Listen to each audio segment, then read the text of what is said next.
जहां पूर्व मंत्री शंकर पाटिल मुनेनकोप्पा ने मीडिया से बातचीत करते हुए सीएम सिद्धारमैया के इस्तीफे की मांग की। उन्होंने कहा कि सिद्धारमैया को कोर्ट के फैसले के आधार पर तुरंत इस्तीफा देना चाहिए। बीजेपी ने घोटाले के मुद्दे को लेकर लगातार संघर्ष किया, जिससे उन्हें चुनाव में बड़ी जीत मिली। मुनेनकोप्पा ने ये भी कहा कि सीएम को समझना चाहिए कि कानून सभी के लिए समान है। साथ ही अगर सिद्धारमैया के इस्तीफा देने के बाद उन्हें लगता है कि उन्होंने कुछ गलत नहीं किया तो वो दोबारा सीएम बन सकते हैं।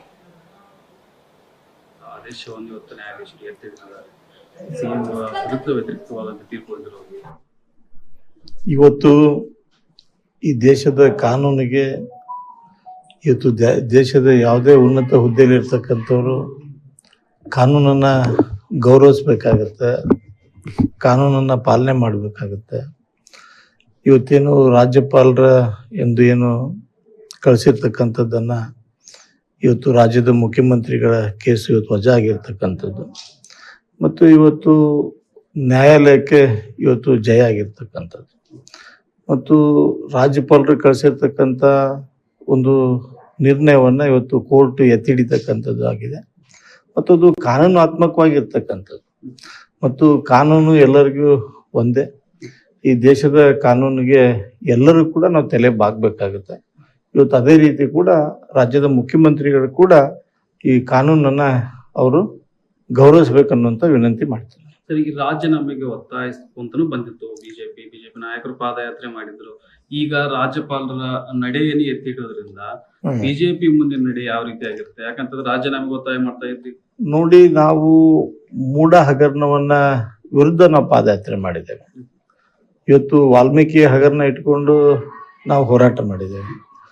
ಇವತ್ತು ಎರಡು ಹೋರಾಟಕ್ಕೂ ಇವತ್ತು ನ್ಯಾಯಾಲಯಕ್ಕೆ ಬಹಳ ಕಾನೂನನ್ನ ಅಧ್ಯಯನ ಮಾಡಿ ಇವತ್ತು ಕಾನೂನು ವ್ಯಾಪ್ತಿಯಲ್ಲಿ ಬರ್ತಕ್ಕಂಥ ಕೇಸ್ಗಳಿಗೆ ಇವತ್ತು ನ್ಯಾಯಾಂಗ ಎತ್ತಿಡಿತಕ್ಕಂಥದ್ದಾಗಿದೆ. ಇವತ್ತು ನೋಡ್ರಿ, ವಾಲ್ಮೀಕಿ ಹಗರಣದಲ್ಲಿ ಈಗಾಗಲೇ ಮಂತ್ರಿಗಳು ಜೈಲಲ್ಲಿದ್ದಾರೆ ಮತ್ತು ಇವತ್ತು ಅದೇ ರೀತಿ ರಾಜ್ಯದ ಮುಖ್ಯಮಂತ್ರಿಗಳು ಮೂಢ ಹಗರಣದಲ್ಲಿ ಏನು ಗವರ್ನರ್ ಏನು ಕಳಿಸಿದ್ರು ಅದು ಕೂಡ ಇವತ್ತು ಎತ್ತಿಡಿತಕ್ಕಂಥದ್ದಾಗಿದ್ದು ಅದು ನ್ಯಾಯಾಂಗಕ್ಕೆ ಇವತ್ತು ಜಯ ಆಗಿರ್ತಕ್ಕಂಥದ್ದು ಮತ್ತು ಅದರ ಪರಿಣಾಮವಾಗಿ ಇವತ್ತು ದೇಶದ ಪ್ರಧಾನಮಂತ್ರಿ ಇರ್ಬೋದು, ದೇಶದ ಯಾವುದೇ ಉನ್ನತ ಹುದ್ದೆಯಲ್ಲಿ ಇರ್ತಕ್ಕಂಥವ್ರು ಕಾನೂನನ್ನ ಪಾಲನೆ ಮಾಡ್ತಕ್ಕಂಥದ್ದು ಒಂದು ರಾಜಕೀಯ ಧರ್ಮ ಕೂಡ ಆಗುತ್ತೆ. ಅದಕ್ಕೆ ತಲೆ ಬಾಗ್ಬೇಕನ್ನುವಂತ ವಿನಂತಿ ಮಾಡ್ತೀನಿ. ರಾಜೀನಾಮೆಗೆ ಒತ್ತಾಯಿಸ್ತಿರ್ತಾರೆ ಇವತ್ತು ಅದು ಮುಂದಿನ ಪ್ರೊಸೆಸ್ ಅಲ್ಲಿ, ಯಾಕಂದ್ರೆ ಅವ್ರದಿಗೆ ಕೇಸು ಏನು ವಜಾ ಆದ್ಮೇಲೆ ಇವತ್ತು ಅದಕ್ಕೆ ಅನೇಕ ಕಾನೂನಿನ ತಜ್ಞರನ್ನ ಸಲಹೆ ಪಡೆದುಕೊಂಡು ಅವರು ಒಂದು ನಿರ್ಣಯವನ್ನ ತೆಗೆದುಕೊಳ್ತಾರೆ. ಸರ್, ತಮ್ಮ ರಾಜ್ಯಾಧ್ಯಕ್ಷರು ಈಗ ಪ್ರಮುಖವಾಗಿ ರಾಜೀನಾಮೆ ನೀಡಬೇಕೆಂಬ ಒತ್ತಾಯ ಮಾಡ್ತಿದ್ದಾರೆ. ಬಿಜೆಪಿ ಒಕ್ಕಲೂರಿನ ಅವತ್ತು ಒತ್ತಾಯ ಆಗಿದೆ. ಅಲ್ರಿ, ಇದು ಯಾರೇ ಆದ್ರೂ ಕೂಡ ಕೊಡ್ಲೇಬೇಕಾಗುತ್ತೆ. ಯಾಕಂದ್ರೆ ಈಗ ನ್ಯಾಯಾಲಯ ಒಂದು ಎತ್ತಿಡಿದಾಗ, ನ್ಯಾಯಾಲಯ ಒಂದು ತೀರ್ಪನ್ನು ಕೊಟ್ಟಾಗ ಅದಕ್ಕೆ ರಾಜ್ಯದ ಮುಖ್ಯಮಂತ್ರಿಗಳು ತಲೆ ಬಾಗ್ಬೇಕು. ಅದಕ್ಕೆ ಹಠ ಹಿಡ್ಕೊಂಡು ಕೊಂಡಿರ್ಬಾರ್ದು. ಇವತ್ತು ಕೇಜ್ರಿವಾಲ್ ಅವ್ರಿಗೆ ಒಂದು ಆರೋಪ ಬಂದಾಗ ಅವ್ರು ರಾಜೀನಾಮೆ ಕೊಟ್ಟಿದ್ದಾರೆ, ಬೇರೆ ಮುಖ್ಯಮಂತ್ರಿಗಳನ್ನ ಆಯ್ಕೆ ಮಾಡಿದ್ದಾರೆ. ಇವತ್ತು ಅದೇ ರೀತಿಯಲ್ಲಿ ಸಿದ್ದರಾಮಯ್ಯನವರು ಇವತ್ತು ನ್ಯಾಯಾಲಯಕ್ಕೆ ಗೌರವ ಕೊಡಬೇಕು. ತಕ್ಷಣವೇ ಅವ್ರು ರಾಜೀನಾಮೆ ಕೊಟ್ಟು ಮುಂದೆ ಅವರು ಆರೋಪ ಇವತ್ತು ಇಲ್ಲ ಅನ್ನುವಂಥದ್ದು ತೀರ್ಮಾನ ಆದ್ಮೇಲೆ ಮತ್ತೆ ಅವ್ರು ರಾಜ್ಯದ ಮುಖ್ಯಮಂತ್ರಿ ಆಗಲಿ. ನಾನು ಯಾರ ಬಗ್ಗೆ ವೈಯಕ್ತಿಕವಾಗಿ ಮಾತನಾಡಲ್ಲ. ಕಾನೂನಿಗೆ ತಲೆ ಬಾಗ್ಬೇಕು. ಯಾರು ವೈಯಕ್ತಿಕ ಅಭಿಪ್ರಾಯ ಇರ್ಬೋದು, ಯಾರೊಬ್ಬ ವ್ಯಕ್ತಿ ಏನೋ ಹೇಳ್ತಾರಪ್ಪ ಅಂದ್ರಲ್ಲ, ಕಾನೂನು ಏನ್ ಹೇಳುತ್ತೋ ಅದನ್ನ ಪಾಲನೆ ಮಾಡ್ತಕ್ಕಂಥದ್ದು ಈ ದೇಶದ ಒಂದು ಸಂವಿಧಾನ ಮತ್ತು ಪ್ರಜಾಪ್ರಭುತ್ವ ಇವತ್ತು ಉಳಿಬೇಕಾದ್ರೆ ಇವತ್ತು ಅವರು ನ್ಯಾಯಾಲಯಕ್ಕೆ ಅವರು ಮನ್ನಣೆ ಕೊಡಬೇಕು. ಈ ಹಿಂದೆ ಯಡಿಯೂರಪ್ಪನವರು ಮೇಲೆ ಗಂಭೀರ ಆರೋಪ ಕೇಳಿ ಬಂದಾಗ ಇದೇ ಸಿದ್ದರಾಮಯ್ಯನವರು ರಾಜೀನಾಮೆಗೆ ಒತ್ತಾಯ ಮಾಡಿದ್ರು. ಮತ್ತೆ ರಾಜೀನಾಮೆ ಕೊಟ್ರಲ್ಲ ಅವ್ರು. ಆದ್ರೆ ಈಗ ಸಿಎಂ ಅವರ ಮೇಲೆ ಒಂದು ಗಂಭೀರ ಆರೋಪ ಬಂದಿದೆ. ಈಗ ಅವ್ರು ಕೊಡ್ಬೇಕು, ಅದ್ರಾಗ ಏನ್ ಪ್ರಶ್ನೆ ಇಲ್ಲ. ಕೊಡ್ಲಿಲ್ಲ ಅಂತಂದ್ರೆ ಅದಕ್ಕೆ ಆ ಪಾರ್ಟಿ ಮತ್ತು ಜನ ಅದಕ್ಕೆ ಗೌರವ ಕೊಡುವುದಿಲ್ಲ.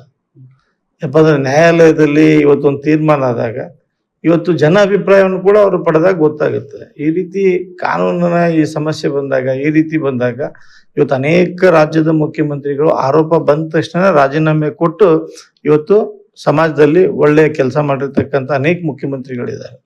ಇವತ್ತು ರಾಮಕೃಷ್ಣ ಹೆಗಡೆ ಅವರಿಂದ ಹಿಡ್ಕೊಂಡು ಬಂಗಾರಪ್ಪನವ್ರ ಕಾಲದಲ್ಲಿ ಇರ್ತಕ್ಕಂಥದ್ದು ಅನೇಕ ಹಗರಣಗಳು ಬಂದಾಗ ರಾಜೀನಾಮೆ ಕೊಟ್ಟಿದ್ದಾರೆ. ಇವತ್ತು ಕುರ್ಚಿ ಕಂಡ್ಕೊಂಡು ಕುಂತು ಅಂತ ಕೆಲಸ ಯಾರು ಮಾಡಬಾರ್ದು. ಇತ್ತಿತ್ತಲಾಗೆ ಸಿದ್ದರಾಮಯ್ಯನವರು ಕುರ್ಚಿಗೆ ಅಂಟುಕೊಂಡು ಕೂಡುವಂತ ಪ್ರಯತ್ನ ಜಾಸ್ತಿ ಹೆಚ್ಚಾಗಿದೆ ಅಂತ ಅನಿಸ್ತಿದೆ. ಅಲ್ಲ, ಇವತ್ತಿನ ಅವರು ನಿಲುವು ನೋಡಿದ್ಮೇಲೆ ನಾಳೆ ಗೊತ್ತಾಗುತ್ತೆ ಅವ್ರು ಮುಂದುವರಿತಾರೋ ಇಲ್ಲ ಅಂತ ನಾನು ಕಮಿಟ್ ಮಾಡ್ತೇನೆ. ರಾಜ್ಯಪಾಲರ ನಡೆಯನ್ನ ಸಾಕಷ್ಟು ಕಾಂಗ್ರೆಸ್ ನಾಯಕರು ಟೀಕ್ ಮಾಡ್ತಿದ್ದಾರೆ. ಈ ಹಿಂದೆ ಭಾರದ್ವಾಜ್ ಅವರಿದ್ದಾಗ ಅವರೇ ಒಂದು ಯಡಿಯೂರಪ್ಪನವ್ರ ಪ್ರಕರಣದೊಳಗೆ ರಾಜ್ಯಪಾಲರು ಒಳ್ಳೆ ನಿರ್ಧಾರ ಅಂತ ಹೇಳ್ತಿದ್ರು. ಈಗ ರಾಜ್ಯಪಾಲರನ್ನ ಟೀಕಿಸುವ ಪ್ರಕ್ರಿಯೆ ಹೆಚ್ಚಾಗಿ ನಡೀತಿದೆ. ಈ ದೇಶದ ಗವರ್ನರ್ಗೆ, ರಾಷ್ಟ್ರಪತಿಯವ್ರಿಗೆ ತಮ್ಮದೇ ಆಗಿರ್ತಕ್ಕಂಥ ಒಂದು ಮಾನ್ಯತೆ ಇರುತ್ತೆ.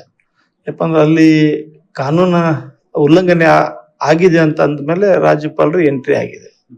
ಇವತ್ತು ಕಾನೂನು ಉಲ್ಲಂಘನೆ ಆಗದೆ ಹೋಗಿದ್ರಪ್ಪ ಅಂದ್ರೆ ಇವತ್ತು ನ್ಯಾಯಾಲಯ ಈ ರೀತಿ ತೀರ್ಮಾನ ಕೊಡ್ತಿರ್ಲಿಲ್ಲ.